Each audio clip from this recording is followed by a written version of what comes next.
Hello മുത്തുമണികളെ. അപ്പൊ ഈ തൂറാത്തവൻ തൂറുമ്പോ തീട്ടം കൊണ്ട് ആറാട്ട് എന്ന് പറയുന്ന ഒരു പഴഞ്ചൊല്ല്, ഇത് പഴഞ്ചൊല്ലാണോ ബനാന ടോക്കാണോ എന്നൊന്നും എനിക്കറിയാൻ പാടില്ല മക്കളെ. പിന്നെ ഇന്ന് ഞാനൊരു കാര്യം കേട്ടായിരുന്നു. നമ്മുടെ സാബീത്ത വ്ളോഗ് എന്ന് പറയുന്ന ആ ഒരു ചാനല് യൂട്യൂബ് ടെർമിനേറ്റ് ആക്കി എന്നൊരു കാര്യം ഞാൻ കേട്ടായിരുന്നു. അപ്പോൾ അതിനെക്കുറിച്ച് കുറച്ച് കാര്യങ്ങൾ പറയാൻ വേണ്ടിയിട്ടാണ് ഞാൻ വന്നത്. അപ്പോൾ എൻ്റെ ആദ്യത്തെ ബനാന ടോക്ക് എന്തിനു വേണ്ടിയിട്ടാണ് എന്നുള്ളത് നിങ്ങൾക്ക് മനസ്സിലായി കാണുമെന്ന് ഞാൻ വിചാരിക്കുന്നു. അപ്പോൾ സംഭവം എന്ന് പറയുന്നത്, പിന്നെ ഈ സാബീത്ത വ്ളോഗ് ഞാൻ കുറച്ചായി ഇങ്ങനെ ശ്രദ്ധിക്കാറുണ്ട് കേട്ടോ. കുറച്ച് സാമാന്യം തരക്കേടില്ലാത്ത റീച്ചുള്ള, വലിയ കുഴപ്പമില്ലാത്ത അവതരണ ശൈലി ഒക്കെ ഉള്ള ഒരു ഇതാണ് അവർ. പിന്നെ ഈ അടുത്തായിട്ട് കുറേ അധികം ഉസ്താദുമാരെ വിമർശിച്ചുകൊണ്ട് ഭയങ്കരമായി റീച്ചിലേക്ക് എത്തിപ്പെട്ട ഒരാളാണ് എന്ന് തോന്നുന്നു. എന്തായാലും പുള്ളിക്കാരത്തിയുടെ ചാനല് യൂട്യൂബ് ടെർമിനേറ്റ് ആക്കി എന്നൊക്കെ ഉള്ള ഒരു രീതിയിൽ ചില കിംവദന്തികളും കുറേ അധികം പിന്നെ പരാമർശങ്ങളും ഞാൻ കണ്ടതുകൊണ്ട് ഞാൻ കുറച്ച് കാര്യങ്ങൾ അങ്ങോട്ട് പറയുകയാണ്. അതായത്, നമ്മുടെ യൂട്യൂബിൽ റിയാക്ഷൻ വീഡിയോ ആയിക്കോട്ടെ, എന്ത് സംഭവം ആയിക്കോട്ടെ, നമുക്ക് ഏത് തരത്തിലുള്ള വീഡിയോസും ചെയ്യാം. പക്ഷേ നമ്മളെ ചാനൽ മനഃപൂർവ്വം ഒരാള് നമ്മളെ വ്യക്തിഹത്യ ചെയ്യാൻ വേണ്ടിയിട്ട്, അല്ലെങ്കിൽ മനഃപൂർവ്വം നമ്മളെ തേജോവധം ചെയ്യാൻ വേണ്ടിയിട്ട്, മനഃപൂർവ്വം നമ്മളുടെ ചാനൽ ഇല്ലാതാക്കണം, നമ്മളെ വളർച്ചയിൽ അസൂയാലുക്കളാകുന്ന ചില കൃമി കീടങ്ങൾക്ക് നമ്മുടെ ചാനൽ അടിച്ചു കളയാൻ വേണ്ടിയിട്ട് സാധിക്കും. അതിപ്പോ ഫാമിലി വ്ളോഗ് ആയിക്കോട്ടെ, മറ്റെന്ത് വീഡിയോ ചെയ്യുന്ന ആളാണെങ്കിലും ഒരാൾക്ക് മനഃപൂർവ്വം ഒരാളുടെ ചാനല് അടിച്ചു കളയണം എന്ന് തീരുമാനിച്ചാൽ അടിച്ചു കളയാൻ വേണ്ടിയിട്ട് പറ്റും. പക്ഷേ ഇതിലൊരു സംഭവം എന്താണ് എന്നറിയാമോ? അടിച്ചു കളഞ്ഞ ചാനല് നമുക്ക് തിരിച്ചെടുക്കാൻ പറ്റും. ഇനി സ്ട്രൈക്ക് നമുക്ക് അതിൻ്റെതായ കാര്യകാരണങ്ങൾ ബോധിപ്പിച്ചുകൊണ്ട് സ്ട്രൈക്ക് നമുക്ക് കൊടുക്കാം. ഈ സ്ട്രൈക്ക് നമുക്ക് കൊടുത്തു കഴിഞ്ഞാലും ആ സ്ട്രൈക്കും നമുക്ക് ബ്രേക്ക് ചെയ്യാൻ വേണ്ടിയിട്ട് പറ്റും. ഇപ്പൊ ഞാൻ വേറൊരാളുടെ വീഡിയോ ഇട്ടു, വേറൊരാളുടെ ഫോട്ടോ തമ്പനയിൽ ഇട്ടു, വേറൊരാളുടെ കണ്ടന്റിന്റെ ശകലം നമ്മൾ വെച്ചിട്ട് നമ്മൾ വീഡിയോ ചെയ്തു. ഇതിന് നമുക്ക് സ്ട്രൈക്ക്, ആ വ്യക്തിക്ക് നമുക്ക് സ്ട്രൈക്ക് തരാം. പക്ഷേ ആ കണ്ടന്റ് ഇന്ന കാരണങ്ങൾ കൊണ്ടാണ് ഞാൻ ഇട്ടത് എന്ന് നമുക്ക് വാദിച്ചിട്ട് നമുക്ക് പിന്നെ സ്ട്രൈക്കിനെ നമുക്ക് കൗണ്ടർ അടിക്കാൻ വേണ്ടിയിട്ട് സാധിക്കും. ഇന്നും കൗണ്ടർ അടിച്ചിട്ട് എന്റെ ഫോട്ടോ വരെ ഇട്ടുകൊണ്ട് ചില ആലവലാദികൾ അവരുടെ ചാനലുകളിൽ ഇന്ന് എന്റെ ഫോട്ടോ കിടപ്പുണ്ട്. അതിന് ഞാൻ പതുക്കെ ഒരു പണി തരണമുണ്ട്, അവിടെ നിൽക്കട്ടെ. എന്റെ ഫോട്ടോ ഇട്ടിട്ട് ഇവിടെ ഒരുത്തികളും ഒരു വീഡിയോയും ചെയ്യണ്ട. എനിക്ക് ഇഷ്ടമില്ലാത്ത തെണ്ടികള് എന്റെ ഫോട്ടോ ഇട്ടിട്ടോ എന്റെ സുഹൃത്തുക്കളുടെ ഫോട്ടോ ഇട്ടിട്ടോ ഒരു മണ്ണാങ്കെട്ടുകയും ചെയ്യണ്ട. അതിനുള്ള പണി ഞാൻ കൊടുക്കും, അത് വേറൊരു വിഷയം. അതെനിക്ക് വ്യക്തിപരമായിട്ടുള്ള ദേഷ്യമാണെന്ന് തന്നെ കൂട്ടിക്കാം. 2 ചാനലുണ്ട്, ആ 2 ചാനലിന് ഞാൻ പണി കൊടുക്കും. 2 എനിക്ക് കണ്ണെടുത്താൽ കണ്ടുകൂടാത്ത സാധനങ്ങളാണ്, അതുകൊണ്ട് അത് ഞാൻ പണി കൊടുക്കും. പണി കൊടുത്താലും അതും അവർക്ക് ബ്രേക്ക് ചെയ്യാൻ പറ്റും. അപ്പൊ നമ്മൾ കൊടുക്കുമ്പോൾ കൃത്യമായും വ്യക്തമായും കൊള്ളുന്ന രീതിയിൽ കൊടുക്കണമല്ലോ. അപ്പൊ ഇവിടെ ഞാൻ അതൊന്നും അല്ല പറയാൻ വന്നത്. സാബീത്ത വ്ളോഗ് എന്ന് പറയുന്ന ആ പുള്ളിക്കാരിക്ക് അവരുടെ ചാനൽ പോയി എന്ന് പറഞ്ഞുകൊണ്ട് അവർ സങ്കടപ്പെടേണ്ട കാര്യമില്ല. അവർക്ക് ഈ ചാനല് തിരിച്ചു പിടിക്കാൻ വേണ്ടിയിട്ട് പറ്റും. നമ്മൾ കുറച്ച് പൈസ ചെലവാക്കി ഒരു ടെക്നീഷ്യനെ ഏർപ്പാടാക്കിയാൽ മതി. ഇനി അല്ലെങ്കിൽ തന്നെയും ഇപ്പൊ വലിയ ടെക്നീഷ്യൻ ഒന്നും വേണമെന്നൊന്നും ഇല്ല, നമുക്ക് കൗണ്ടർ അടിച്ചാൽ മതി. നിങ്ങൾക്ക് എത്ര വീഡിയോയ്ക്കാണോ സ്ട്രൈക്ക് കിട്ടിയിരിക്കുന്നത് അതിന് കൗണ്ടർ അടിച്ചാൽ മതി. പിന്നെ യൂട്യൂബ് തന്നെ ടെർമിനേറ്റ് ആക്കുന്ന ചില സംഭവങ്ങളുണ്ട് കേട്ടോ.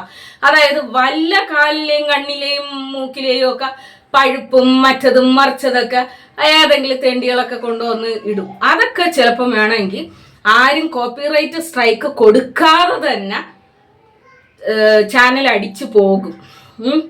അപ്പൊ അങ്ങനത്തെ വീഡിയോസ്, പിന്നെ കുട്ടികളുടെ നഗ്ന വീഡിയോസ്, കുട്ടികളെ അനാവശ്യമായി കുട്ടികളെ പണിയെടുപ്പിച്ചുകൊണ്ട്, നമുക്കറിയാമല്ലോ നമ്മുടെ കേരളത്തിലല്ലേ ഇന്ത്യയിൽ ബാലവേല നിരോധന ആക്ട് നിലനിൽക്കുന്ന ഒരു രാജ്യമാണ്. അപ്പൊ അതുകൊണ്ട് തന്നെ ഇപ്പൊ യൂട്യൂബ് എന്ന് പറയുന്നത് അമേരിക്കൻ കമ്പനിയുടെ ഒരു ആപ്പ് ആണെങ്കിൽ പോലും നമുക്ക് ഇന്ത്യൻ നിയമപ്രകാരം അത് നമുക്ക് കേസ് കൊടുക്കാൻ, അതായത് പ്രൈവസി കംപ്ലൈന്റ് അതിൽ നമുക്ക് കൊടുക്കാൻ വേണ്ടിയിട്ട് ചൈൽഡ് അബ്യൂസുമായിട്ട് ബന്ധപ്പെട്ടിട്ട് നമുക്ക് ഓപ്ഷൻ വെച്ചിട്ട് ആ വീഡിയോയ്ക്ക് നമ്മൾ സ്ട്രൈക്ക് കൊടുത്തു കഴിഞ്ഞാൽ അത് ടെർമിനേറ്റ് ആയി പോകും, ചാനൽ ടെർമിനേറ്റ് ആയി പോകും. അപ്പൊ അതാണ് ഞാൻ പറഞ്ഞത്, മനഃപൂർവ്വം ഒരാളുടെ ചാനൽ റിപ്പോർട്ട് അടിച്ച് കളയണം എന്ന് വിചാരിച്ചു കഴിഞ്ഞാൽ സുഖമായിട്ട് അവരുടെ ചാനൽ അടിച്ച് കളയാൻ വേണ്ടിയിട്ട് പറ്റും. എന്നെ സംബന്ധിച്ചിടത്തോളം ഞാൻ മനസ്സിലാക്കിയെടുത്തോളം നമ്മുടെ സാബീത്ത എന്ന് പറയുന്ന പുള്ളിക്കാരിക്ക് ഇപ്പോൾ ഒരുപാട് ശത്രുക്കളുണ്ട്. അവരുടെ ഒരു സംസാര ശൈലിയൊക്കെ ആയിരിക്കാം. പിന്നെ അത് മാത്രമല്ല, അവർ വിമർശിക്കുന്നത് എന്ന് പറയുന്നത് ഉസ്താദുമാരെയാണ്. അപ്പൊ അതിൻ്റെയൊക്കെ ഒരു പരിണത ഫലം, ഉസ്താദുമാരെ നമുക്കറിയാലോ, മതപരമായ കാര്യങ്ങൾ നമ്മൾ ഒരു കാര്യത്തിന് പിന്നെ ഇടുമ്പോൾ സ്വാഭാവികമാണ് അവിടെ വലിയ വിഷയങ്ങൾ ഉണ്ടാകും. പിന്നെ വ്യക്തിഹത്യ, പിന്നെ ഇമോഷണൽ ഡാമേജ്, ഇതൊക്കെ മതപരമായ വിഷയങ്ങളിൽ നമുക്ക് ഉണ്ടാകാറുണ്ട്. അപ്പൊ അത് പുള്ളിക്കാരിക്ക് അതിന്റെ ഒരു ആഫ്റ്റർ എഫക്റ്റ് മനസ്സിലാകാത്തത് കൊണ്ടാണോ എന്നറിയാൻ പാടില്ല, എല്ലാ ഉസ്താദുമാരെയും നിരന്തരം പിടിച്ചിട്ട് അലക്കി വെളുപ്പിക്കുന്നുണ്ടായിരുന്നു. ആരൊക്കെയോ കൂടി ചേർന്നിട്ട് ഒന്നിച്ച് പണി കൊടുത്തിരിക്കുന്നതാണ് സംഭവം. എന്ത് പണി തന്നെയാണെങ്കിലും പുള്ളിക്കാരിയുടെ ആ ചാനൽ തിരിച്ചെടുക്കാൻ വേണ്ടിയിട്ട് സാധിക്കും. അപ്പൊ പുള്ളിക്കാരി എൻ്റെ ഈ ഒരു വീഡിയോ കാണുന്നുണ്ടെങ്കിൽ എന്നെ കോണ്ടാക്ട് ചെയ്താൽ ഞാൻ ഒരാളെ ബന്ധപ്പെടുത്തി തരാം. പിന്നെ അല്ല, ഇനിയിപ്പോ എന്നെ കോണ്ടാക്ട് ചെയ്യണമെന്നും ഇല്ല, നിങ്ങൾ ഏതെങ്കിലും യൂട്യൂബിൽ തന്നെ വീഡിയോ ഇടുന്ന ഏതെങ്കിലും ടെക്നീഷ്യന്മാരുമായിട്ട് ബന്ധപ്പെടുക. കുറച്ച് പൈസ ചിലവാക്കേണ്ടതായിട്ട് വരും. നിങ്ങൾക്ക് അതിൽ നിന്ന് നല്ല വരുമാനമുണ്ട് എന്നാണ് ഞാൻ മനസ്സിലാക്കുന്നത്. അപ്പൊ അങ്ങനെ വെച്ച് നോക്കുകയാണെങ്കിൽ നിങ്ങൾക്ക് ആ ചാനലൊക്കെ തിരിച്ചു കിട്ടും. ആളുകൾ പറയുന്ന ജല്ലുപുല്ല് അത് നിങ്ങൾ കേൾക്കണ്ട. യൂട്യൂബ് വീഡിയോ യൂട്യൂബായിട്ട് ഇപ്പൊ 3 സ്ട്രൈക്ക് കിട്ടിക്കഴിഞ്ഞാൽ യൂട്യൂബ് ടെർമിനേറ്റ് ആക്കി കളയും. അങ്ങനെ ടെർമിനേറ്റ് ആയി പോയ 10,000-കണക്കിന് ചാനലുകൾ റിക്കവർ ചെയ്ത് എടുത്ത ചരിത്രമുണ്ട്. അതുകൊണ്ട് തന്നെ പേടിക്കേണ്ടുന്ന കാര്യമില്ല എന്നാണ് എനിക്ക് ഇതിൽ നിന്ന് പറയാനുള്ളത്. പിന്നെ അതുപോലെ തന്നെ നമ്മുടെ തെസ്ലി മീഡിയയിലെ ഒരു ചാനലും ഇതുപോലെ മുമ്പൊരിക്കൽ പോയിട്ടുണ്ടായിരുന്നു. അപ്പൊ അവള് പിന്നെ 2ാമത്തെ ചാനൽ എടുത്ത് അത് വലിയ കുഴപ്പമില്ലാതെ അത് മോണിറ്റൈസേഷനൊക്കെ ആയി അത് പോകുന്നത് കൊണ്ടാണ് അവൾ ഈ ആദ്യത്തെ ചാനൽ റിക്കവർ ചെയ്യാൻ വേണ്ടിയിട്ട് മെനക്കെടാത്തത്. സത്യത്തിൽ അവളുടെ ചാനലും അത് തിരിച്ചു പിടിക്കാൻ വേണ്ടിയിട്ട് സാധിക്കും. അപ്പൊ അതുകൊണ്ട് അതാണ് ഞാൻ പറയുന്നത്, എന്തോ യൂട്യൂബിലെ എല്ലാ കാര്യവും അറിയാവുന്നത് പോലെ ഏതൊക്കെയോ ചല്ലും പുല്ല് ചപ്പ് ചവറുകൾ എന്തൊക്കെയോ ഒന്ന് ഇന്നുണ്ട് പറയുന്നുണ്ട്. അതിലൊന്നും കാര്യമില്ല. നമുക്കിപ്പോ യൂട്യൂബ് സ്ട്രൈക്ക് ഈ തരത്തിൽ, അതായത് ഈ പുണ്ണും പഴുപ്പും ഒക്കെ കാണിച്ച് അങ്ങനെ പോയ ചാനലല്ല സാബീത്തേരത്. അത് മാത്രമല്ല, പിന്നെ കുട്ടികളുടെ നഗ്നതയോ അല്ലെങ്കിൽ കുട്ടികളുടെ ബാലവേല അതൊന്നും ഇട്ടിട്ട് അങ്ങനെ പോയ ചാനലും അല്ല. മതപരമായ എന്തോ ഒരു വിഷയത്തിന്റെ പേരിൽ ആരൊക്കെയോ കൂടി ചേർന്ന് ഗൂഢാലോചന നടത്തിയിട്ട് പോയി കിട്ടിയ ചാനലാണ്. അതുകൊണ്ട് തന്നെ അത് തിരിച്ചു പിടിക്കാൻ വേണ്ടിയിട്ട് പറ്റും കേട്ടാ സാബീത്ത. അതുകൊണ്ട് വിഷമിക്കേണ്ട കാര്യമൊന്നുമില്ല. നമ്മുടെ സാബീത്തയ്ക്ക് ഫുൾ സപ്പോർട്ട് എന്നൊന്നും ഞാൻ പറയുന്നില്ല. സത്യത്തിൽ നിങ്ങളെ ചാനൽ റിക്കവർ ചെയ്യാൻ ഏതെങ്കിലും ഒരു ടെക്നീഷ്യനെ നിങ്ങൾ സമീപിക്കുക. അല്ലാതെ ആരെങ്കിലും പറയുന്ന ചെല്ലും പുല്ല് നിങ്ങൾ കേൾക്കാൻ വേണ്ടിയിട്ട് നിൽക്കരുത്, ദയവ് ചെയ്ത്. പിന്നെ കൊടുക്കുമ്പോൾ ഏതെങ്കിലും കൃമി കീടങ്ങളുടെ കയ്യിൽ കൊടുക്കരുത്. വലിയ നല്ല ടെക്നീഷ്യന്മാരെ ആരെങ്കിലും സമീപിച്ചിട്ട് അവരേൽ കൊടുത്തു കഴിഞ്ഞാൽ നിങ്ങൾക്ക് നിങ്ങളുടെ ചാനൽ ഉറപ്പായിട്ടും തിരിച്ചു കിട്ടും കേട്ടാ. ഓക്കെ.